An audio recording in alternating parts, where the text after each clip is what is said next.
Hello, everyone. My name is Taffy Campaign, and I'm the National Foster Care Specialist for the Children's Bureau, where I have the pleasure of leading the National Foster Care Month initiative in May. On behalf of the Children's Bureau, we want to thank you for participating in our Challenges and Successful Practices for Transitioning Youth from Congregate Care webinar. Before we get started, our operator, Taylor, will cover the logistics of today's webinar. Thanks, Ms. Campaign. I will explain a few of the video capabilities for this webinar.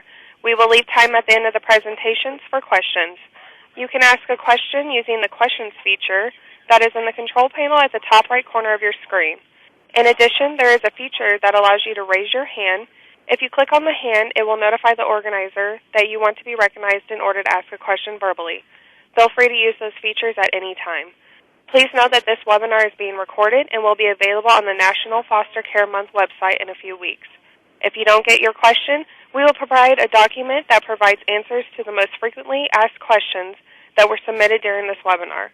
This Q&A document will be posted on the National Foster Care Month website along with today's presentation. Now I'll turn the meeting back over to Ms. Campaign. Thank you, Taylor. Currently, there are over 400,000 children and youth in foster care. And as of the last reporting, 14% of these children were in a congregate care placement setting, which can be group homes, child care institutions, residential treatment facilities, or maternity homes. On average, they spend longer in foster care, age out without permanent connections, and have limited opportunities for normalcy. While about a quarter entered congregate care on account of a child behavior problem with no clinical, mental, or medical disability.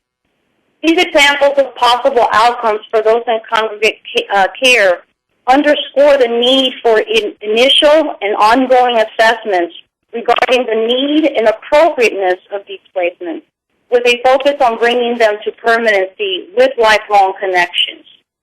So today's objectives include highlighting the importance of initial and ongoing individual assessments in congregate care settings, engaging the youth, caregivers, and the state agency in the transition process. We also want to stress the importance of providing appropriate services to support youth in congregate care, meaning individualized and tailored service plans. We will discuss the strengths and the challenges of moving towards a permanency-driven approach, and we will also note some helpful resources, lessons learned that will support those working with this population. Briefly, today's presenters include myself, Melinda Baldwin. She's a Child Welfare Staff Development Specialist at the Children's Bureau. We also have from Hephzibah Children's Association, Tom Zim, the Clinical Coordinator. And from Plummer Home, we have a team, including Ray Pillage from the Massachusetts Department of Children and Families, James Lister, the Executive Director, Lauren Frey, and we're also very appreciative to have Chris and RJ, youth from Plummer Home, and also Kate, RJ's sister and permanent caregiver whom Plummer Home is supporting in the transition of RJ. So a little bit about our 2015 National Foster Care Month initiative. This is a collaborative effort from the Children's Bureau, the Child Welfare Information Gateway, and partnerships we have with federal, state, and local agencies, organizations, and associations. We also provide a website that offers targeted information for youth, caregivers, professionals, and the community that focus on supporting and achieving permanency for youth and children in foster care. And in addition, we sponsor webinars such as this. We participate in local events, and with our various partners, we promote the campaign through numerous publications, blogs, and also social media activities. So here is the homepage for our National Foster Care Month initiative on the Child Welfare Information Gateway.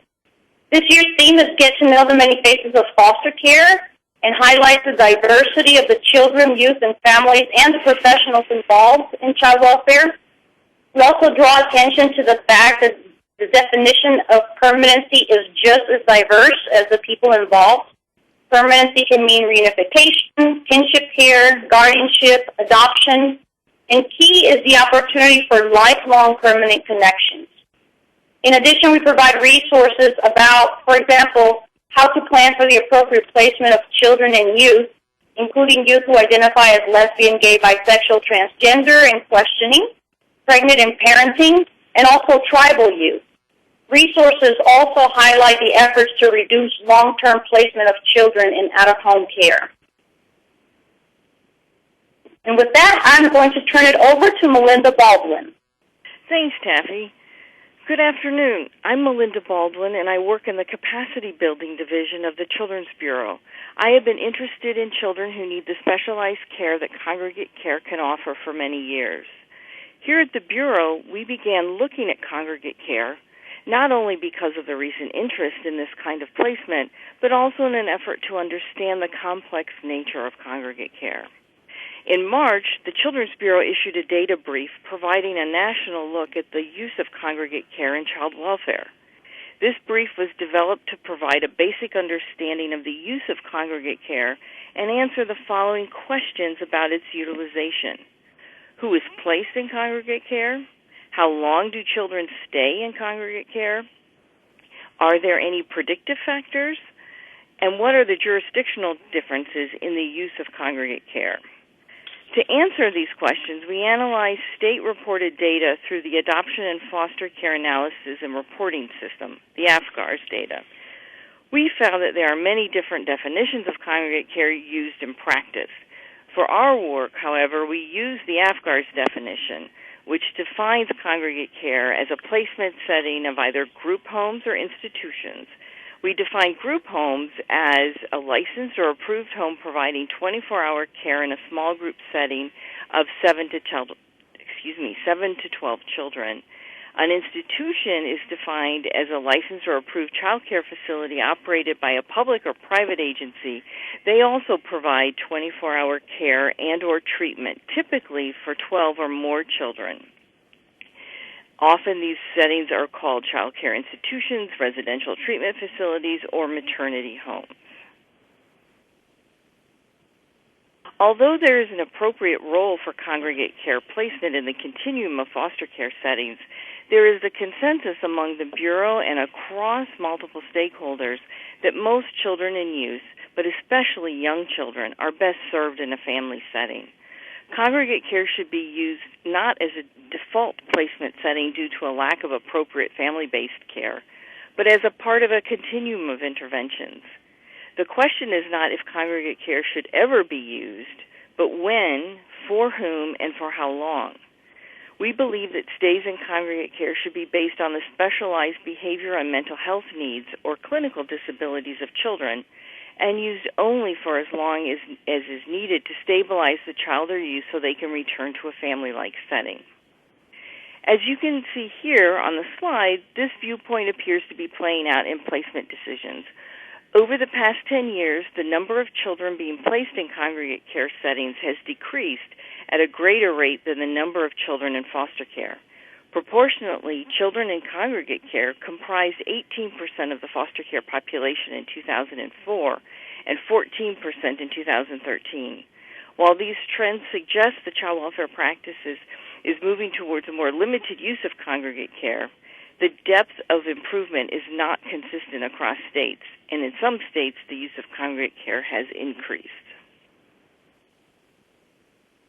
In addition to that point-in-time data, we examined congregate care use by age, those children aged 12 and younger and those aged 13 and older, by identifying cohorts of youth who entered care for the first time in years 2006, 7, and 8. We followed those groups of children forward for 5 years. We will focus on the youth who entered in 2008. In general, the point-in-time and cohort findings paralleled one another. Children under the age of 12 comprised 31% of the youth who were placed into congregate care, and almost half of those, 49%, have been placed in congregate care as their first placement setting. Child development theory, federal legislation, and best practice confirm what we know intuitively. Children should be placed in settings that are developmentally appropriate and least restrictive. For young children, particularly those aged 12 and under, it is particularly important for their developmental needs to be met in family-like settings. Yet, we see that wide variation among states and know that additional information on state practices, policies, and state-specific definitions of congregate care are important pieces of information to have if we are to better understand congregate care use for young children. We focus the remainder of our data brief on those children aged 13 and older, those who comprise the greater proportion, 69%, of those youth in congregate care. In our analyses, we found that children in congregate care are not a homogeneous group, but present with multiple complex needs. We could effectively group these older children on the basis of diagnosed clinical disabilities and or removal and placement into foster care due to a child behavior problem. This analysis resulted in 4 subgroups. The first, children without a clinical diagnosis or child behavior problem indicator in AFCARs, but had very likely experienced some form of maltreatment. Secondly, children with at least a professional diagnosed mental health diagnosis according to the Statistical Manual of Mental Disorders. Third, children with a child behavior problem excluding all other disabilities, but who may have experienced some maltreatment. And finally, children with any clinical disabilities excluding those with a DSM diagnosis. These children have been reported as being visually, hearing, or cognitively impaired, physically disabled, or other conditions that require special medical attention. For the older youth population in congregate care, children whose reasons for removal from their home include having been identified as having a child behavior problem, but who do not have a reported DSM diagnosis nor other disability, represented 44% of the children in the cohort. Children with a DSM diagnosis represented 21%. Children with a clinical disability other than a DSM diagnosis represented 6%. And children with no clinical indicators comprised nearly 29% of the children in the cohort. Among youth with a social-emotional issue, those with the child behavior problem were more likely to be placed into a congregate care for treatment. Youth with the DSM diagnosis were more likely to be subsequently placed in congregate care because they were not able to remain safely in a traditional foster family home. Overall results indicate that youth with a DSM indicator and a child behavior indicator may experience a need for higher levels of care. Children with a DSM diagnosis were more likely to have congregate care as a subsequent placement, be previously adopted, and have 3 or more placement moves compared to the other subgroups. Children with a child behavior problem indicator were more likely to enter congregate care as their first placement, have only 1 or 2 placement moves, and exit to permanency. These children were also more likely to re-enter care, be transferred to another agency, which may indicate a need for longer-term stabilization. Further analysis in our point-in-time data, those children in care as of September 30th, 2013, demonstrate that children currently in congregate care are almost 6 times more likely to have a child behavior problem designation and 3 times more likely to have a DSM diagnosis compared to children in other foster care settings.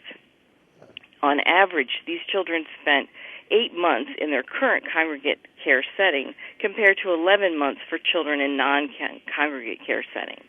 However, the overall time in foster care was longer for the children in a congregate care setting compared to those who were in settings other than congregate care, with an average of 27 months. In addition to our data analysis, we also talked to 9 states about their congregate care use. All had seen moderate to significant decreases, and we wanted to learn more about how this was done and or if they could share practices they felt were effective. We learned a tremendous amount, and as we saw with the overall quantitative numbers, there is a great variation in state perspectives and practices. All states noted they faced a variety of challenges in trying to best and most effectively serve children in settings other than congregate care. Synthesizing the quantitative and qualitative information, we felt recommending a tiered approach would move the field along in recognizing that congregate care should be used judiciously, efficiently, and effectively. First, we should be creative in the recruitment of resource families so that children can be placed in a family setting with a small amount of effort. Secondly, we need to design and implement more flexible and trauma-informed treatment programs that can better serve children with multiple higher-end needs. And finally, it's critical that we systematically evaluate congregate care programs to continue to better understand what works. We need to implement evidence-informed programming whenever we can.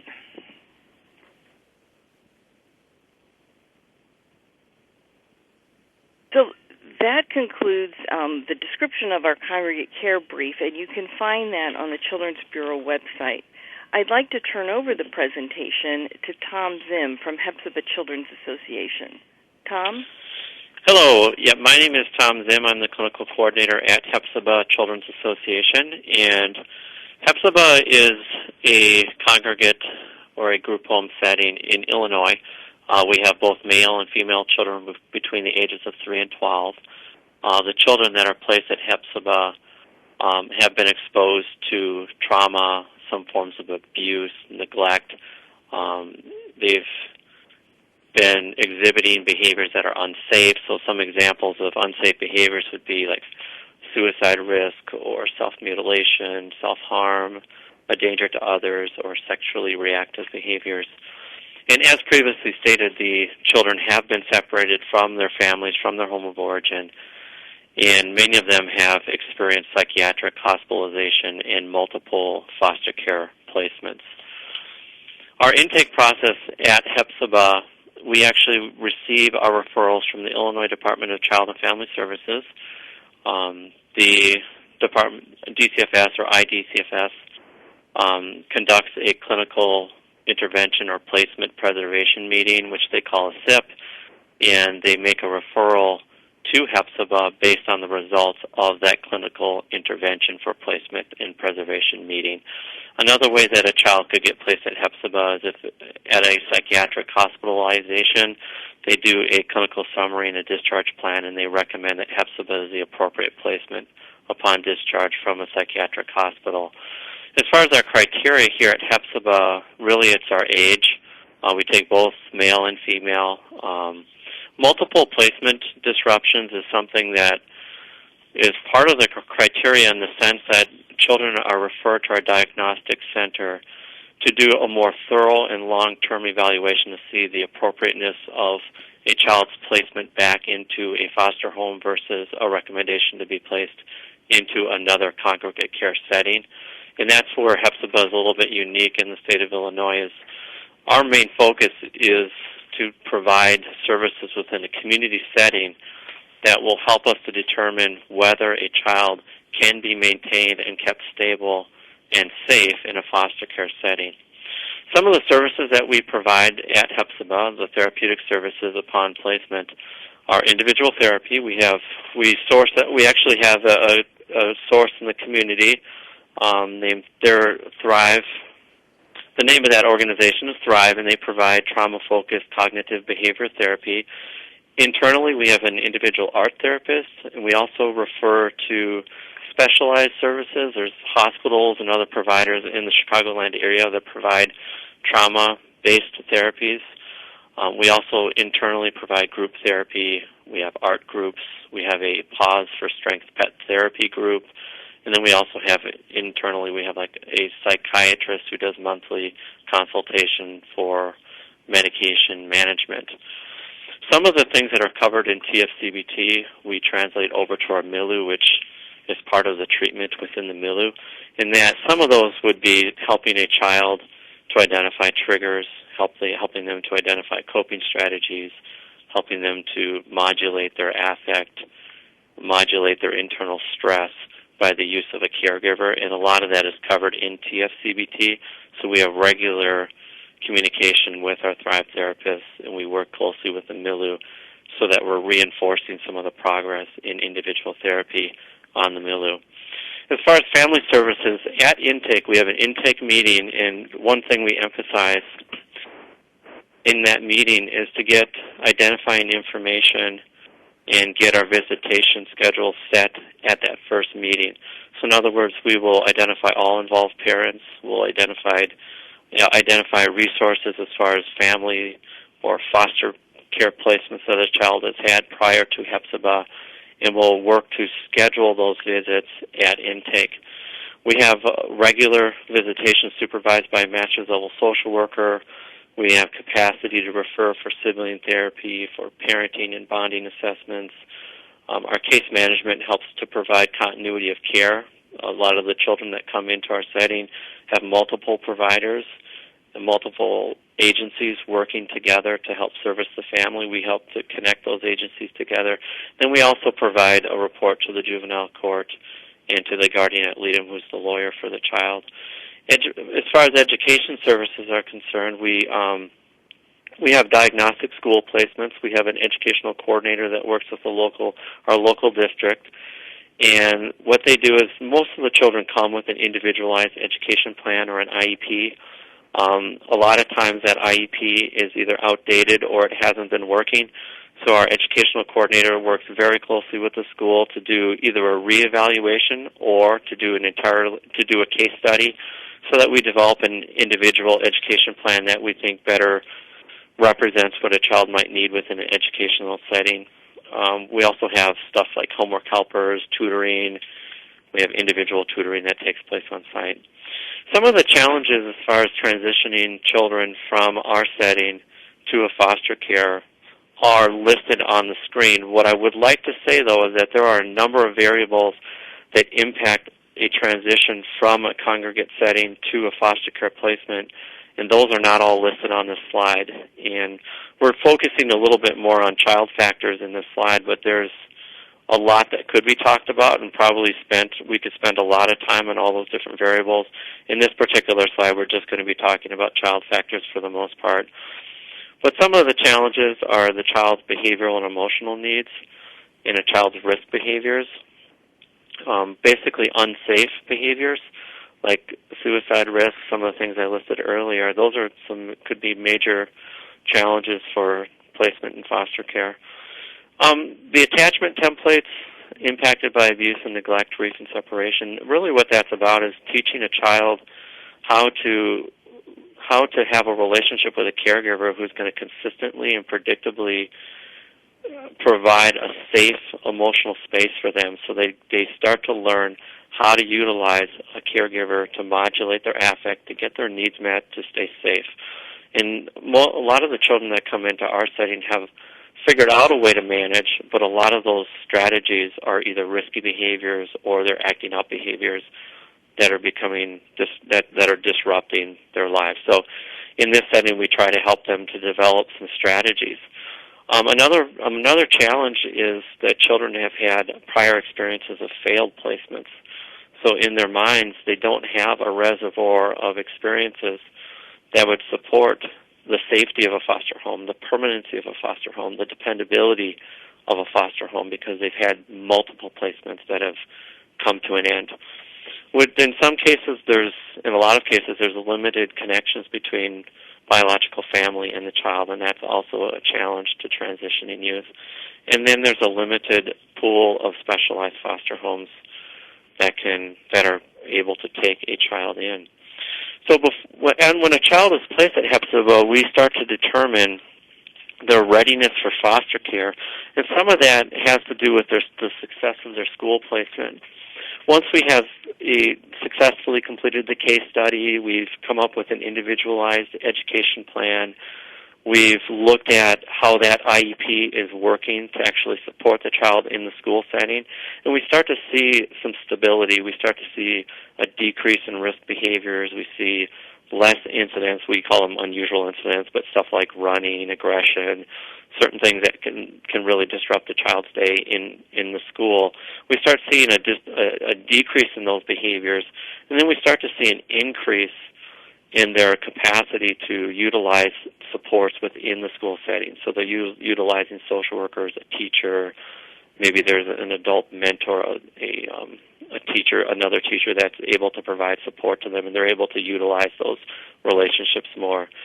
And when we start seeing a stability and a decrease in some of the traumatic stress symptoms, so avoidance is a huge symptom of traumatic stress, activation levels fluctuating, so you'll have mood fluctuating up and down.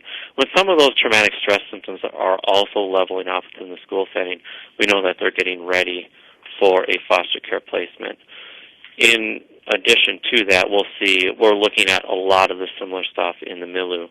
A child's capacity to utilize caregiver relationships and manage internal stress. As far as some of the practical steps to transitioning to a foster home, we have a clinical staffing where we have all the different providers at the table. So you'll have a private agency case manager, we'll have the guardian ad litem will be at the table, any service providers, therapists, a psychologist that may have completed an assessment. Everyone would come to the table and we would determine that a child is ready to transition to a foster home. And at that time, we make a referral to a group that we call Moving On. And Moving On is a therapeutic group that is designed to ready a child to transition from congregate care into a foster home. So the rest of the time here, I'm going to talk specifically about our Moving On group. So the targeted population for Moving On is going to be some of the things that I listed earlier that are very similar to their readiness to be placed in specialized foster care. So we're seeing a decrease in risk behaviors. We're seeing an increased capacity to use coping strategies. We're seeing some stabilization in school. So that target group is the group that gets referred to Moving On. In week one, the week one is called Making It Safe. The first thing that we do in that initial group is discuss safety concerns. So the facilitator will talk about the need for safety, how to ensure safety for a foster child in a foster home.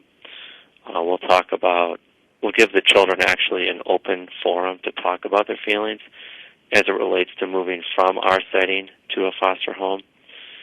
And we'll talk about some of the things they've learned as far as healthy coping strategies to help manage their feelings.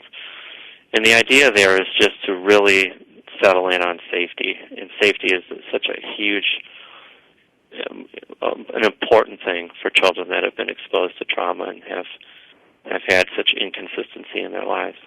Some of the activities that we do is we start off with a team building agreement. We talk about some of the rules, some of the structure. And structure is real important in a group because it helps to reinforce safety for children when they know kind of what will happen during the group.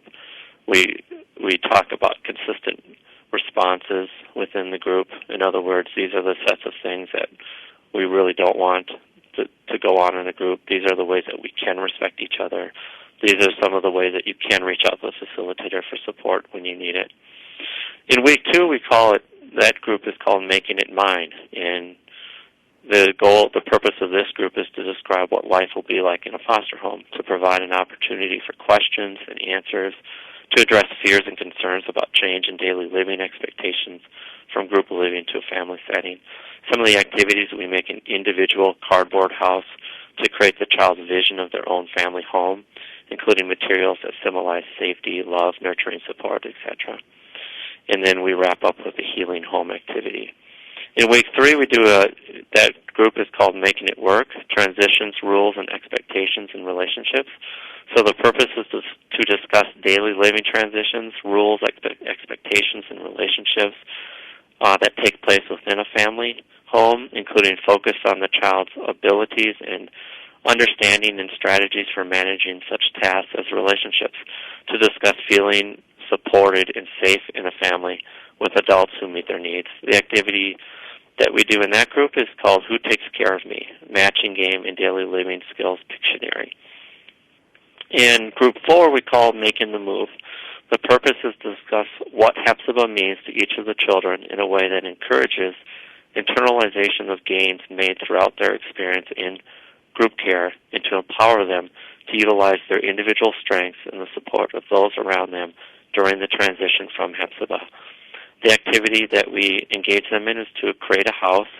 Each child will decorate the inside and outside of a wall that will build a unified home. The child can take their wall with them as a piece of Hephzibah to hold on to forever.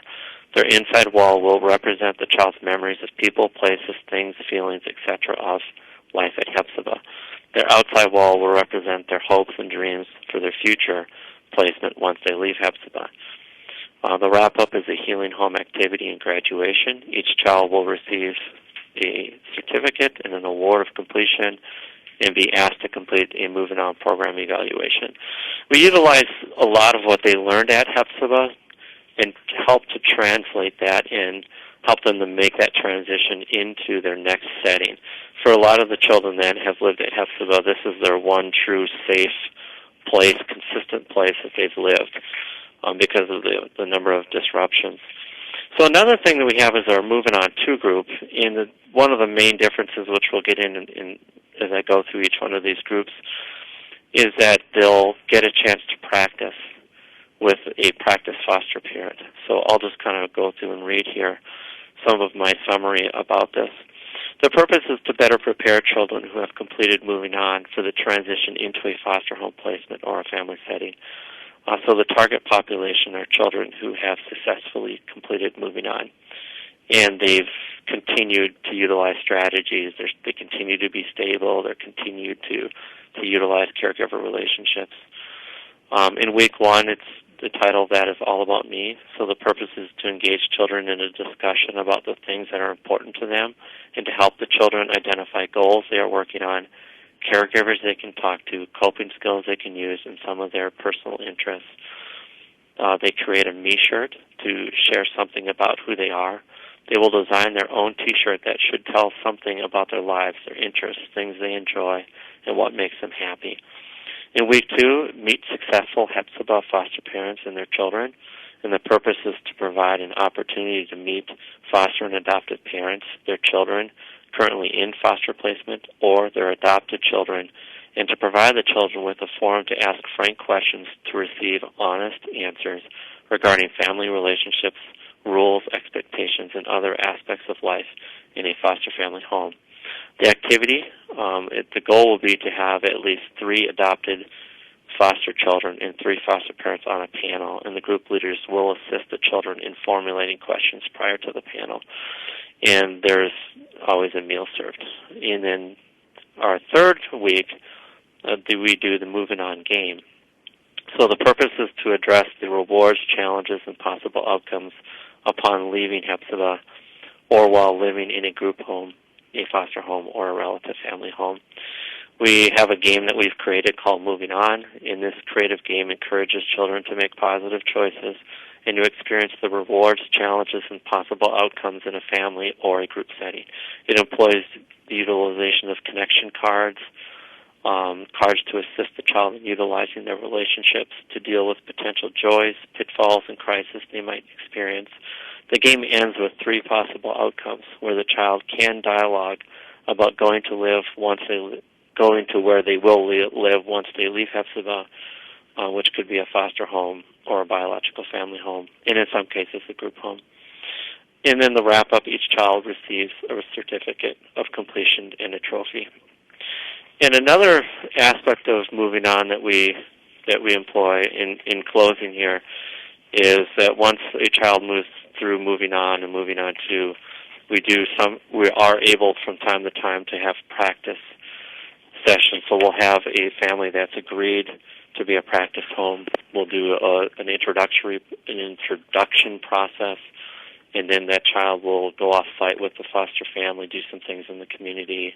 It'll gradually those visits will get longer, and it'll last about a month, and there'll be a visit each month, and it culminates with an overnight stay in a foster home, and then there's a processing session afterwards. And the idea there is just to help a child to practice what it's like to move from Hephzibah and be in the community. So some of the planning for specialized placement, we have the treatment team conducts a broadcast which will locate a specialized foster home.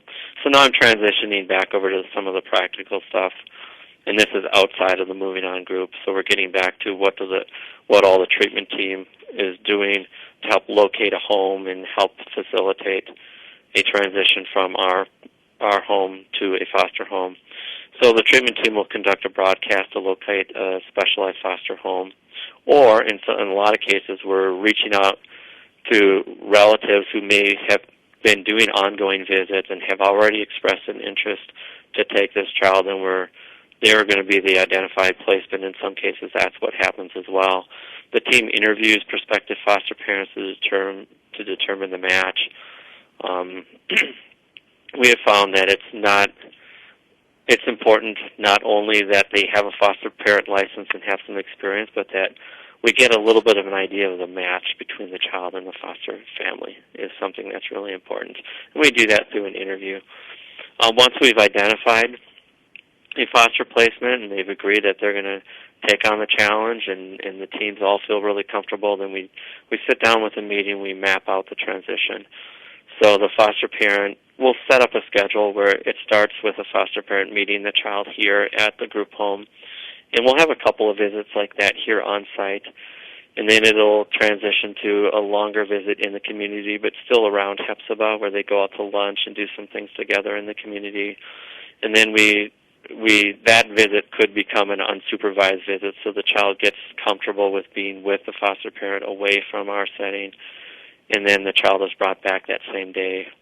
It gradually, our social workers will then take the child out to the home, have dinner with the family, and spend some time in the home. The next visit, the social worker will bring the child back out to the home and leave the child there after they feel comfortable for several hours so they can have unsupervised time in the foster home.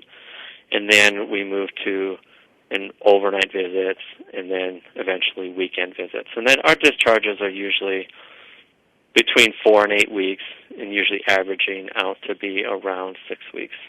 Within that transition, we have check-in phone calls. So the treatment team is working with the identified agency and the foster parent to make sure that things are set up. So we have a case manager assigned with the new agency. We have a therapist assigned before discharge. We have a psychiatrist located. We have mentoring, big brother, big sister services. All those things are located. Our educational coordinator is going to work with the new agency to identify the school, to meet with the school, and identify what kind of supports and services they offer and whether they can meet the needs of the child in that school setting. We cannot register until the child is placed in the home, but we can do work prior to placement. And then we also make sure that we cover with the receiving agency all the different visits that are scheduled and with family and with relationships with people that they've had throughout their time at Hephzibah. So that is all that I have from Hephzibah Children's Association. This is Tom Zim. Thanks, Tom, for all that great information about the work that you're doing at Hephzibah. I'd like to turn the webinar over to James Lister with Plummer Home, and he'll introduce the rest of his team. Thanks, James. Hi. Thank you, Melinda. My name is James Lister, and I'm the Executive Director of the Plummer Home for Boys. And today we're going to talk about how our permanency practice is critical to the successful transition of youth from a congregate care setting to a family setting. And the Plummer Home team today consists of me, Lauren Fry, who is from 3P Consulting, and our permanency consultant. And you'll be hearing from two of our youth, Chris, and you'll also be hearing from RJ. They are both in our independent living program, and RJ also has his sister, who we call Kay. So I will hand it over to Chris. And Ray Village, our state partner, is also joining us. He's a regional director for the Department of Children and Families, our state child welfare partner.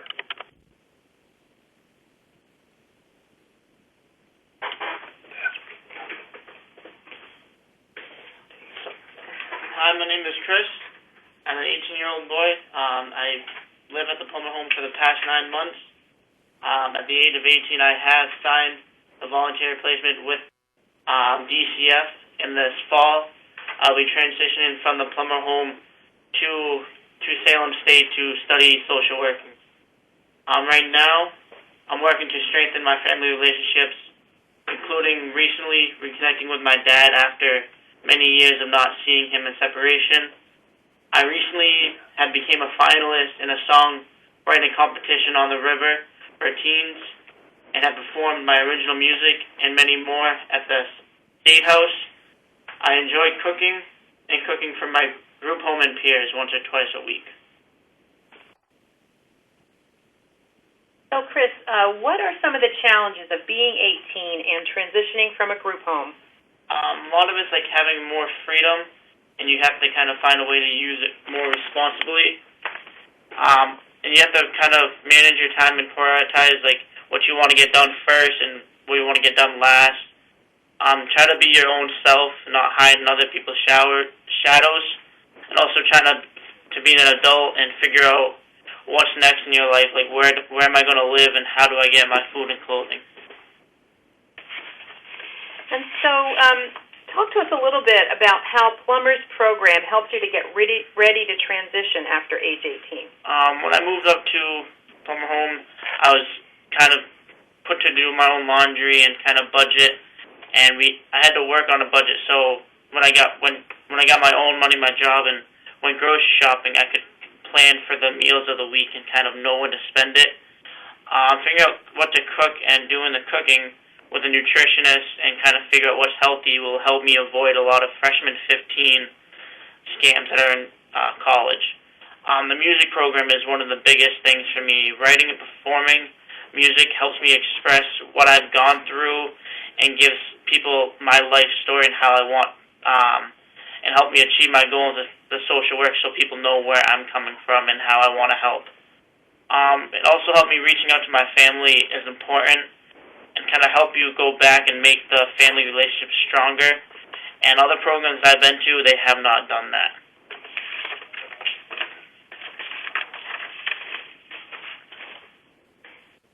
So how important is the family and permanency work at Plummer, Chris?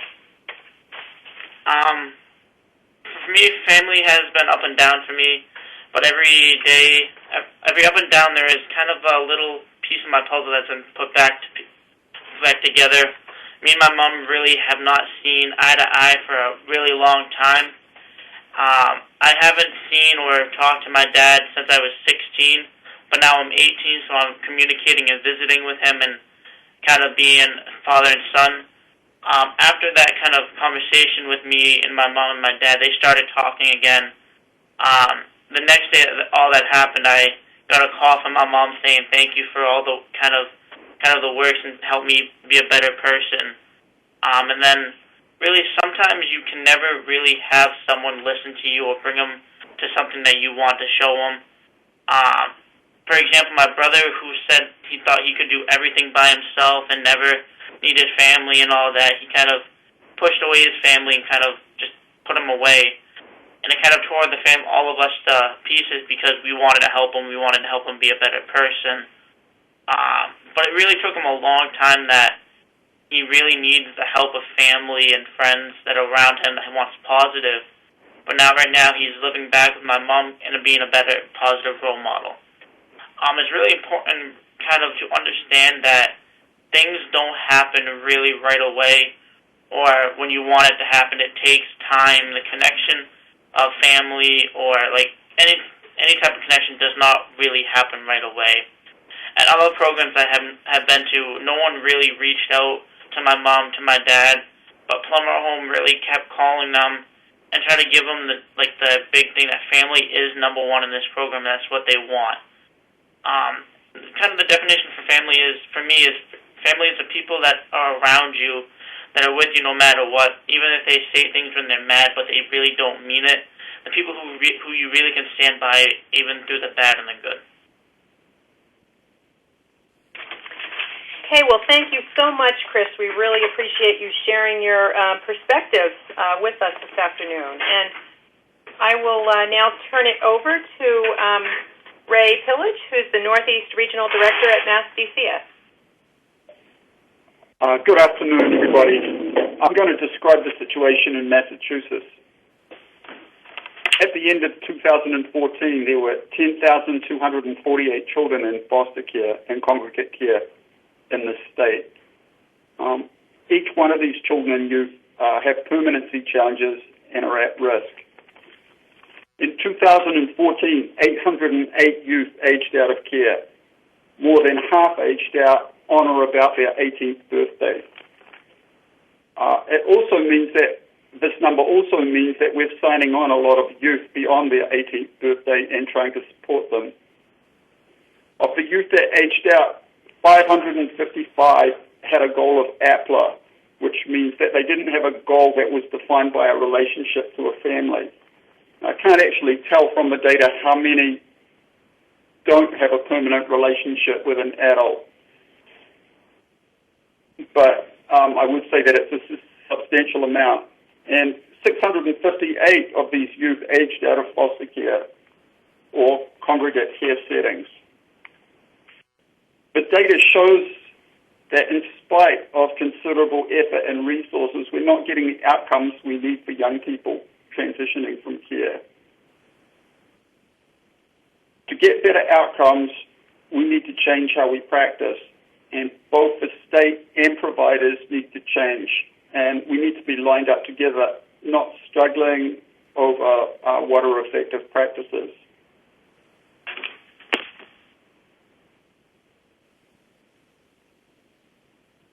Research shows that young people who leave care without any permanent family connections are at significantly increased risk of homelessness, not graduating from high school, unemployment, pregnancy and re-involvement in child welfare systems, and involvement in the justice system. Research also shows us that young people with family permanence are more likely to report better outcomes in areas of housing, personal and community engagement, and in areas like having health insurance coverage. We know that 17 to 22 is a very important time in a young person's life. In addition to education and independent living skills, they have an array of other needs related to their social and emotional development, including a need for a sense of safety, a sense of belonging and connectedness, and development of a positive identity. For young people who have their social and emotional development disrupted by experiences in the child welfare system, isolation and loneliness can have an especially corrosive effect.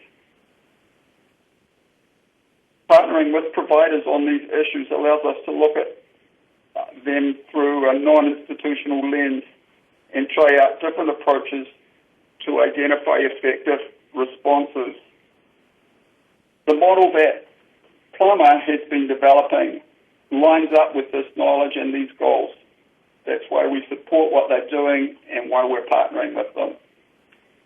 Now I'm going to turn it back to James. Thank you, Ray. So what we're going to do today is talk about how our permanency practice here is successful in transitioning youth from congregate care settings to family-based settings. But I'll start with a brief overview of Plummer Home. Today we'll focus on our group home programs, and I'll explain to the programs. We'll talk about the process. We'll share our model of intervention. We'll talk a little more specifically about the permanency work, the assessments that we use, and then the details around our step-down process.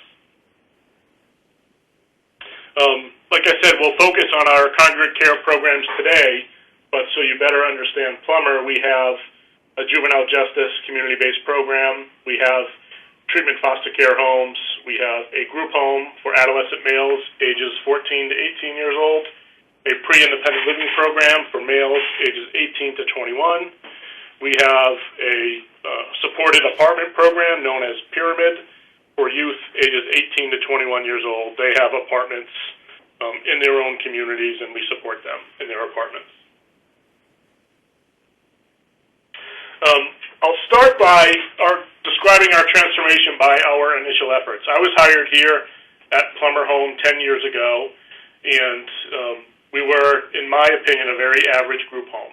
And I asked the support of the board when I was hired as the executive director to be able to make a range of improvements that I thought were necessary to create an ideal or a Cadillac of group homes. And we made some changes, such as we staffed higher than we needed to so we could better support the kids. For example, we wouldn't have to pull a staff off the floor to maintain ratio to take someone to a doctor's appointment. We paid for things like tutoring. We made improvements to the building. We found mentors for the kids we work with. We got rid of institutional-looking vans. We have family vehicles like minivans, so on and so forth. We created a work program for our kids so they can get paid to work in the community. We did a music program. We paid for sports, camping, and adventure-based activities, chores, and allowance. And after our first kind of round of improvements, essentially improving the milieu, we reviewed 41 cases of youth discharged from Plummer in 2009, 2010, and 2011, plus those in residence at Plummer Home in December 2011. And what we learned was that the service plan goals upon referral to Plummer Home, almost half had goals of APLA and independent living, and slightly more than one-third had goals of reunification. And oftentimes, those that had goals of reunification had that goal as a placeholder because they were younger than the age 16, and you cannot have a goal of APLA until you're at the age of 16 here in Massachusetts. We also learned that upon discharge, most went to higher or locked levels of care. About one-third went AWOL, signed out, or left to stay with a friend, and less than 15% were discharged to family and kin. And what did the data tell us? That for most youth, there was no clear goal to exit the system to reunification, adoption, or legal guardianship, inadequate progress toward an exit to family, and that no safe and stable parenting or network of family connections at discharge. It reiterated that better programming didn't necessarily mean better outcomes. The experience of care while being at Plummer had improved significantly. However, at discharge, the outcomes were still poor. So this inspired us to challenge what I believe to be a traditional residential approach, where the permanency work is not prioritized or measured. A committed adult mentor or connection is the best we can hope for, and that youth are given a choice of being parented or not, that youth are prepared to live independently of family.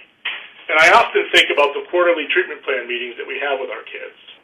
And I look through kind of my own personal experience as a social worker for the state before coming to Plummer Home. When I would go to meetings for kids that were in congregate care settings, and for example, if I was sitting in on a meeting for Johnny, who was on my caseload, and he had a goal of APLA, limited family connections, but was behaving well in the milieu, going to school, and working, that we would believe we were doing the best we can for Johnny. All the meanwhile, there was no plan or expectation on having a family for him when it was time for him to discharge from congregate care.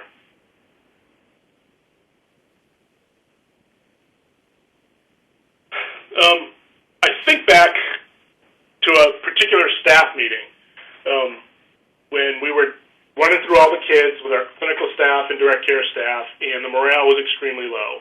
Despite all the changes we had made earlier, we were still discharging kids to homeless shelters. We went through a list of 3 or 4 kids that had discharged in the previous month, and 2 out of the 4 kids that were discharged were brought to a homeless shelter.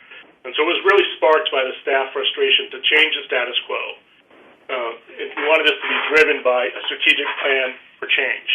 So we did a strategic plan and did all sorts of research that we needed to do, and we came to the conclusion that we noticed too many kids were aging out of foster care without family and not prepared for adulthood. So we shifted from a traditional group home to a permanency-focused group home that's youth-engaged, where the youth have a voice, and family-driven with family involvement and toward family outcomes. This led to our Plummer model of intervention that has 3 core components, and each component has domains under that component. Permanency, where every youth has a safe and emotionally secure parenting relationship and a lifelong legal family. The 2 domains under permanency are parenting and family, and safe, stable family living environment. Preparedness, every youth has the skills and support to meet his or her physical, emotional, educational, and economic needs. The domains under preparedness are health and wellness, economic, and educational. and community, where every youth has a safe place to live, a sense of belonging, and a chance to positively contribute to his or her community.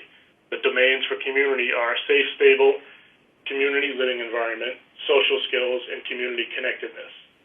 In the premise, the idea of our model of intervention is that youth need all of those three components, permanency, preparedness, and community, to transition successfully to adulthood. And what I think is different about Plummer is the permanency element of this, the idea that as a congregate care provider, we are required and expected to make sure kids exit our program and ultimately the system to family. So I think a lot of residential programs are really creative and do great work around community and preparedness, but historically, in terms of a residential provider, the idea of permanency driving your practice. So we'll take a quick look at some current data.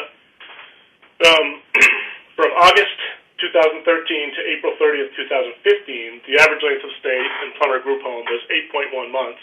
Our earlier data back in 2011 was significantly higher. And 28 youth discharged from the Plummer Home Group Home.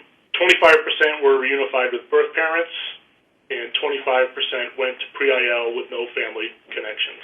Went to pre-IL with family connections. So there are kids that transitioned from our group home to our independent living program with family connections that they did not have when they came to our group home.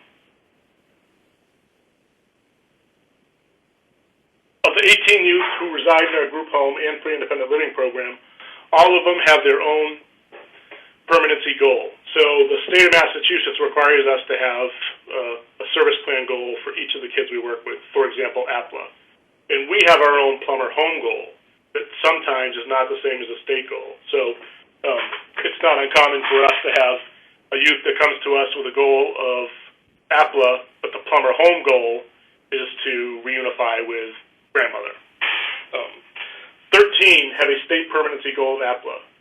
And 3 youth in a group home with a goal of APLA will be discharged to reunification with a birth family in June.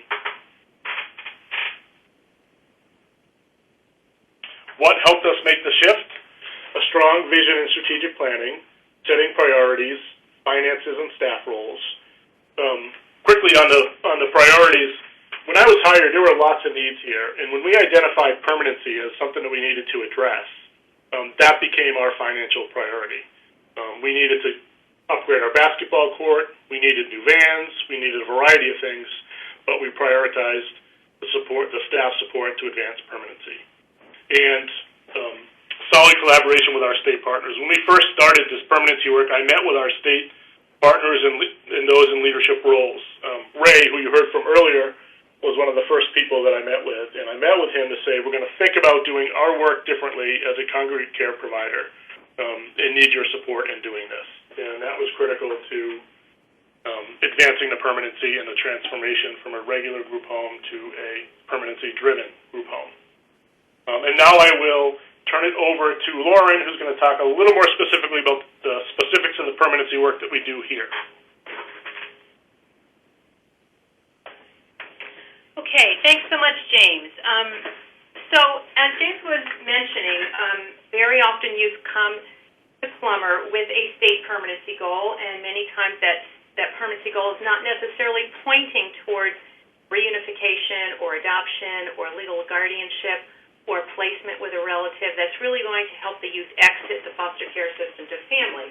So we are working, as James said, alongside the state to really develop a goal that's going to help them to exit to family.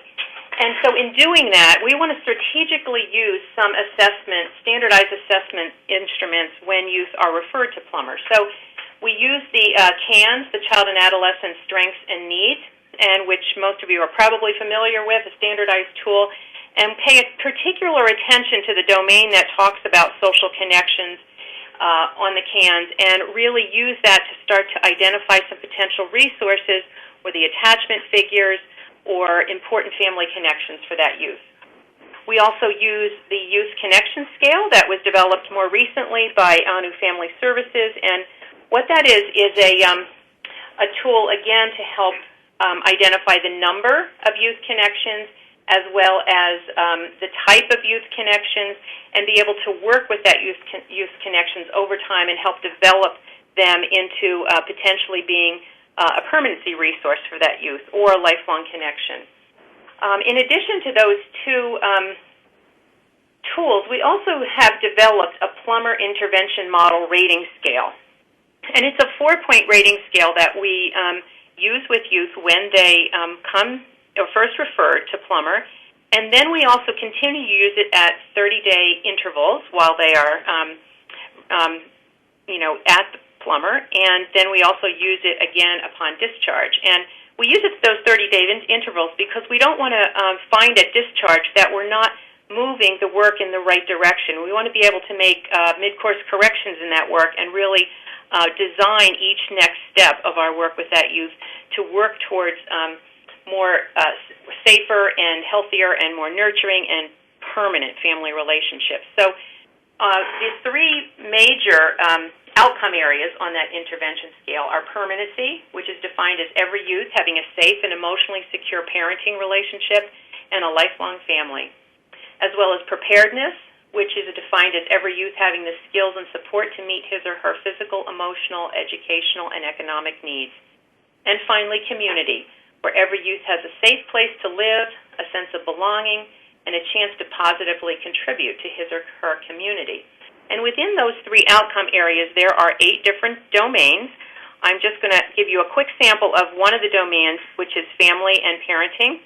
And a 1 on that particular scale for family and parenting would be that if a youth was at a level of 1, it would mean when they came in, they may have no parenting or no connections to family.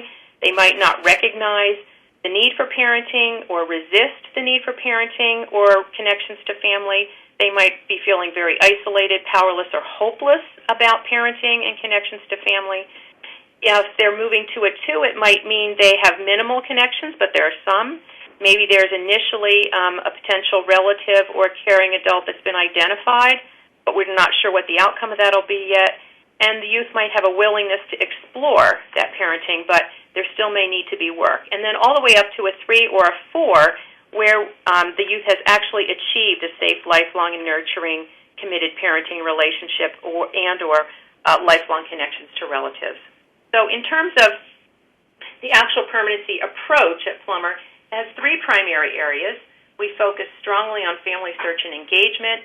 We look at those relationships that are most important to the youth. We really want our youth engaged in identifying who's important to them in their life. We want to be doing outreach to family and engagement of family immediately when we start working with youth, persistently, along the way, and in an ongoing way at all phases of our intervention. And we want to involve those family members in treatment and in teaming, in planning for that youth. We also focus very closely on youth preparation for permanency because as Tom talked about in the Hephzibah presentation, the readiness piece is really essential. So even if we have a family or a caring adult ready to be family to a youth, we have to make sure that that youth is prepared as possible to benefit from those relationships and participate in those relationships. So we use individual time with permanency social worker that's consistent, weekly, one-to-one time. We also do group work with peers around permanency content, and we also totally prioritize family contact and communication. It's become a priority area within programming at Plummer to make sure that our youth have family time and communication with their family. And the third piece of the permanency approach is really youth-engaged teaming. As James was mentioning, we really want to make sure that we're partnering with our state agency toward realistic permanency goals and plans that are very individualized and that point towards that youth exiting the foster care system to safe and permanent family. And we want to use things like our rating scale to make sure that we are measuring the benchmarks along the way in that process.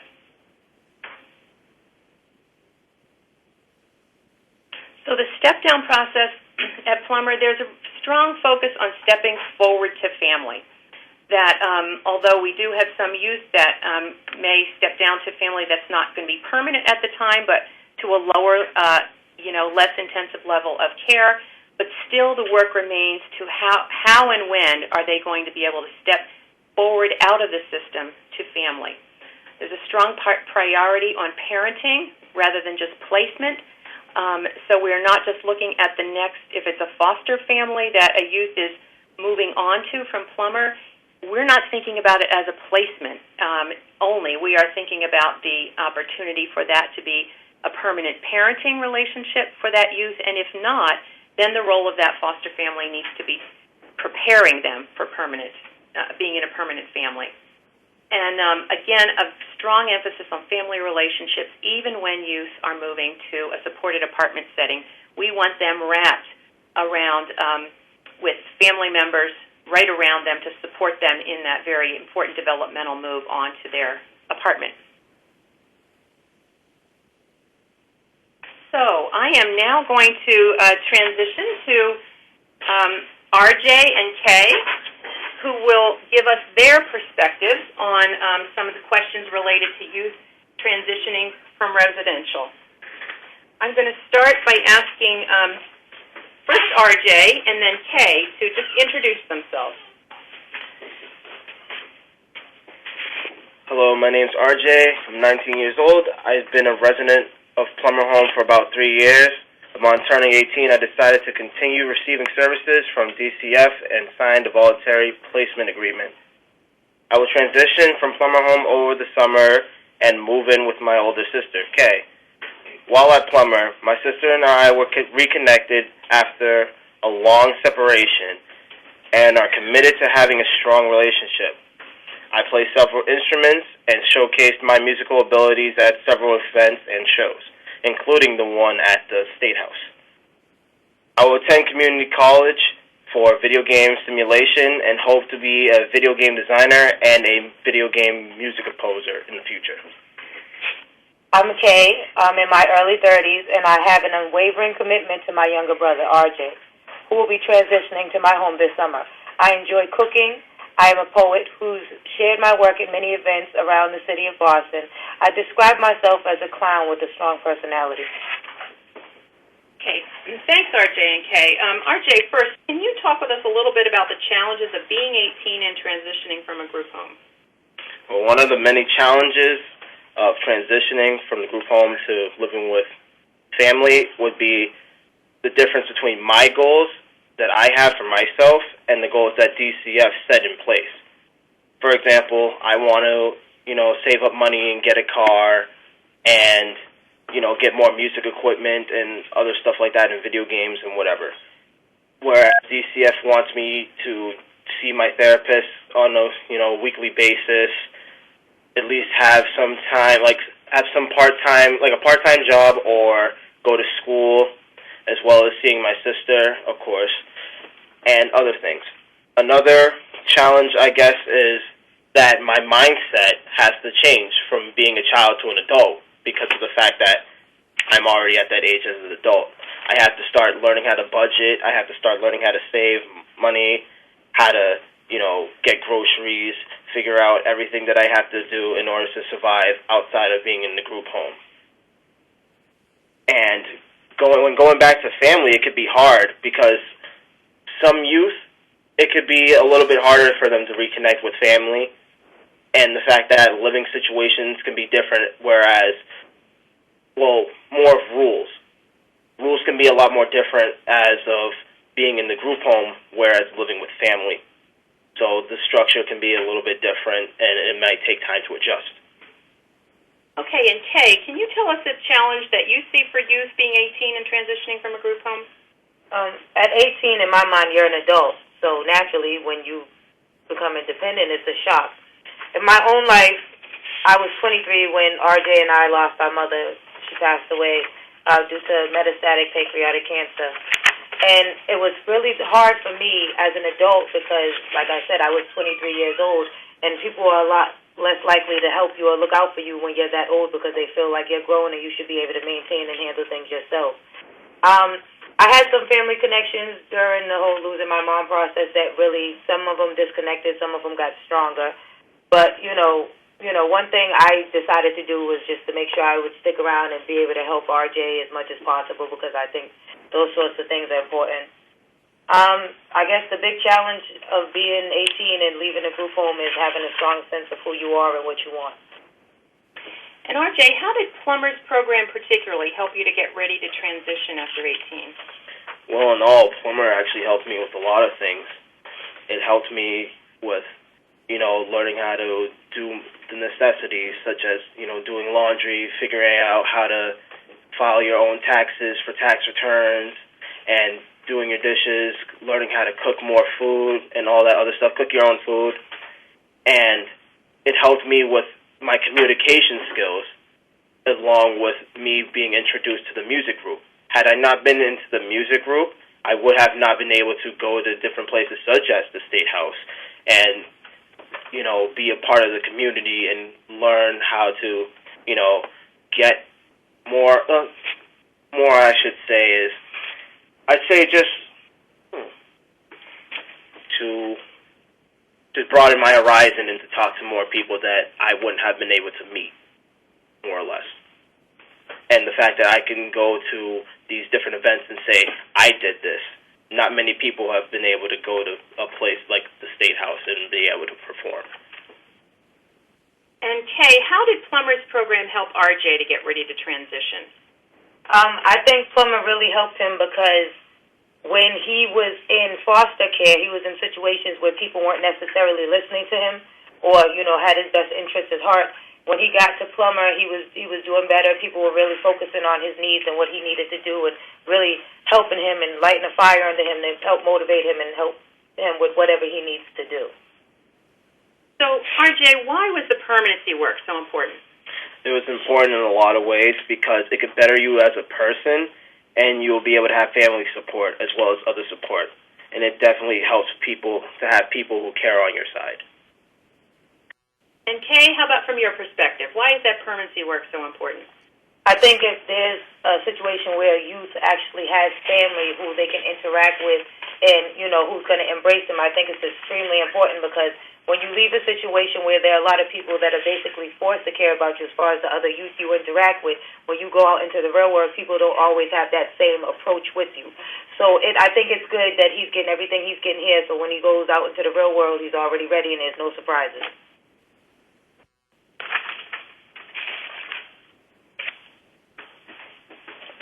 Great. Well, I really want to thank Chris, RJ, and Kay, and Ray, who's our state partner, in sharing just a little bit, or a few examples of what we do to use congregate care settings as a platform to transition youth back to family in the community.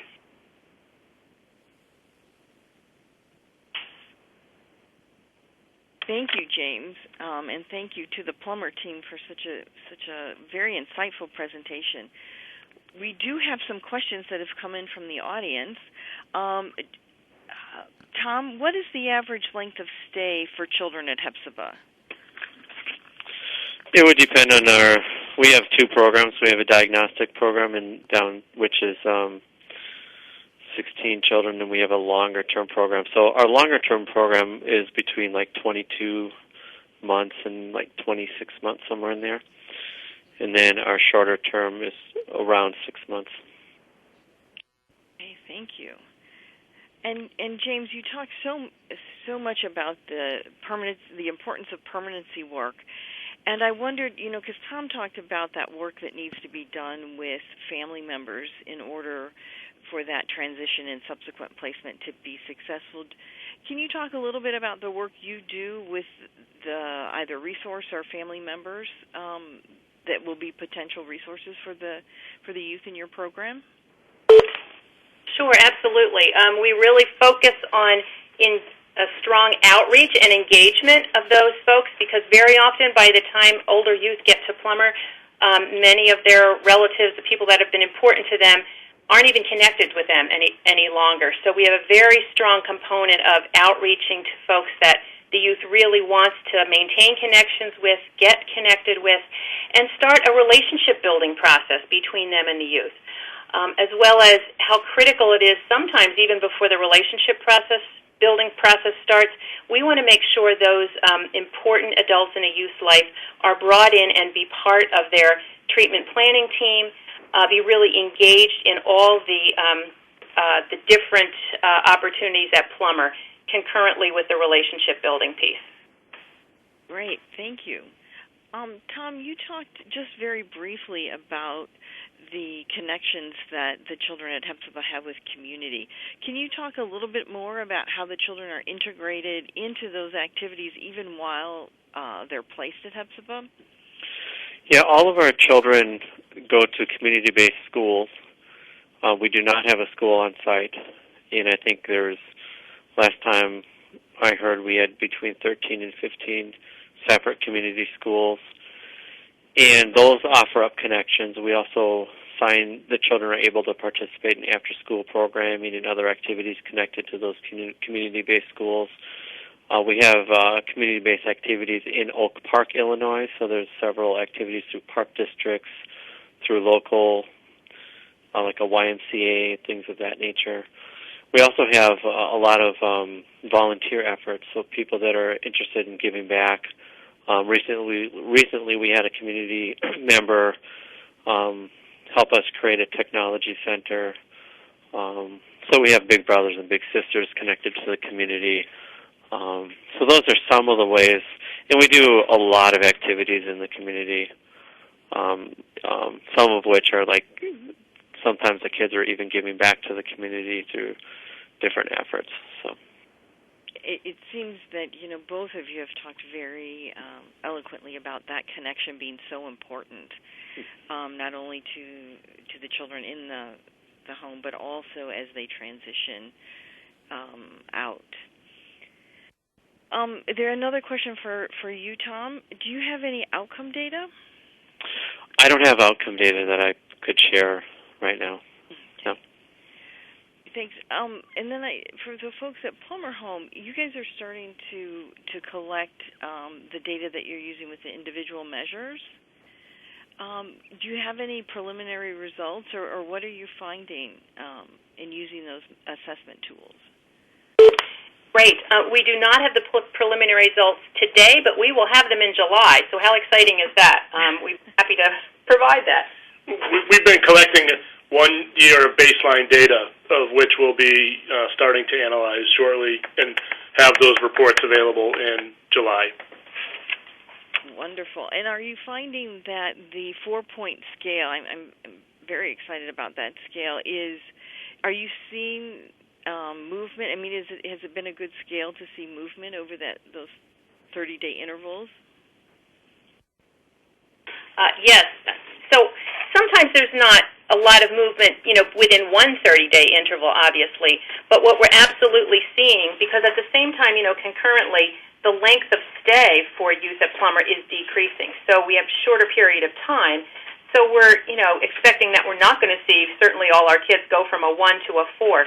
But we certainly already have many more kids who are 2s or at least 3s as we're preparing them to transition out of here, where in the past many more of our youth would have been actually rated at a 1 when they had to leave Plummer. And Lauren shared with you a 1 to 4 scale specific to permanency. We also measure along preparedness and community. So when we get our baseline, the data we've been collecting for the past year is measuring our effectiveness in advancing all the youth we work with in terms of their permanency, their preparedness and readiness for adulthood, and their connections to the community. Well, those will certainly be exciting results to see. I have one more question coming in. How are the services at both of your facilities paid for? Do you use Medicaid funding, and do you take children from out of state? I'll start, Tom, if that's okay. Yep. Our funding is from the Massachusetts Department of Children and Families. 75% of our funding is from the child welfare system. It's not Medicaid dollars. 25% of our funding comes from our development and fundraising efforts. And a lot of the permanency work that we do, for example, permanency-specific social workers, additional funds for travel, paying for parents to come stay at hotels to do family visits, so on and so forth, that's all funded through our fundraising efforts. And at Hephzibah, we are funded through the Illinois Department of Children and Family Services, and part of that does include Medicaid funding, so we do have that Medicaid apparatus of paperwork and audits to maintain, and then about 30% of our funding is private donations. Great, thank you. Or do either of you take children from out of state? No, we do not. At Hephzibah, we do not. Right, same here. Okay. We do not. And this is for you, James. How do you recruit and develop foster homes for this long-term approach with older teens? Oftentimes there are kids in our group home where we do family-specific recruitment for them, and that's part of their transition, not only to permanency, but transition from the group home to a family-based setting. We also, advertise and recruit foster families in general, get them trained and make sure we have appropriate matches with kids either from our current residential program or youth referred directly to the foster care program. And really, what we see here at Plummer with the older youth is really consistent with national best practice, and a one-to-one youth-specific recruitment approach is the most effective, and very often it's with caregivers, family members, people who are known within that youth's natural network, rather than recruiting someone who they don't know to come into their life. So it sounds like you engage in a lot of family-finding activities. Absolutely. Well, that is all the questions that we have. Do you, either of you have any remaining thoughts to share, having listened to the questions and each other? This is Tom from Hephzibah. I do not. Nope, same here. Okay. Taffy, I'll turn it over to you. Okay, thank you so much, Melinda, and thank you for the rest of the team as well. As we are wrapping up, I just want to let you know about some of the available resources that we have on the National Foster Care Month website. Again, that is Get to Know the Many Faces of Foster Care, https://www.childwelfare.gov/fostercaremonth. Two particular resources that we want to highlight today is one, a national look at the use of Congregate care in child welfare from the Department of Health and Human Services, our Administration for Children and Families, and our Children's Bureau. And this is actually a brand new resource that we have out for you.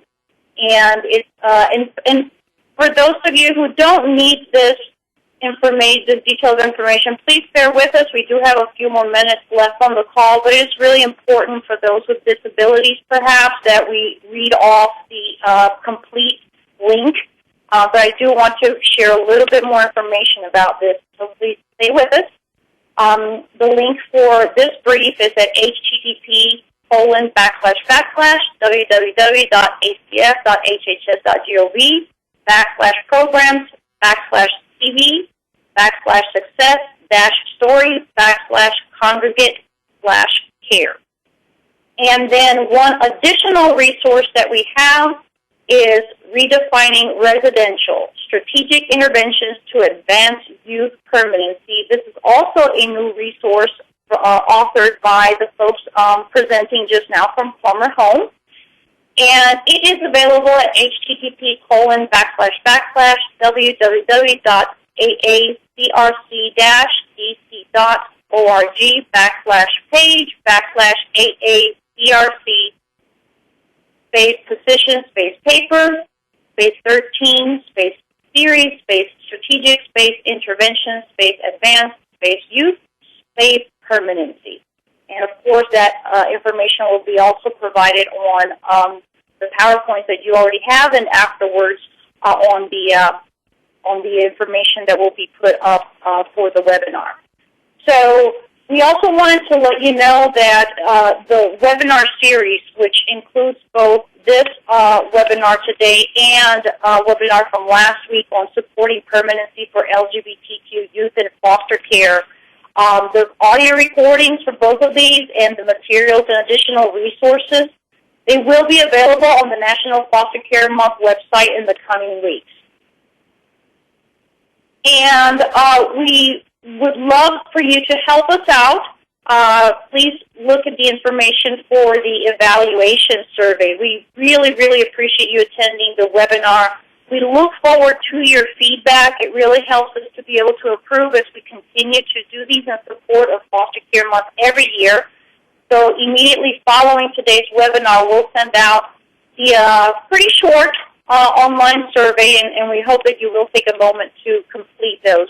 And we really do hope that you also gained very useful information today.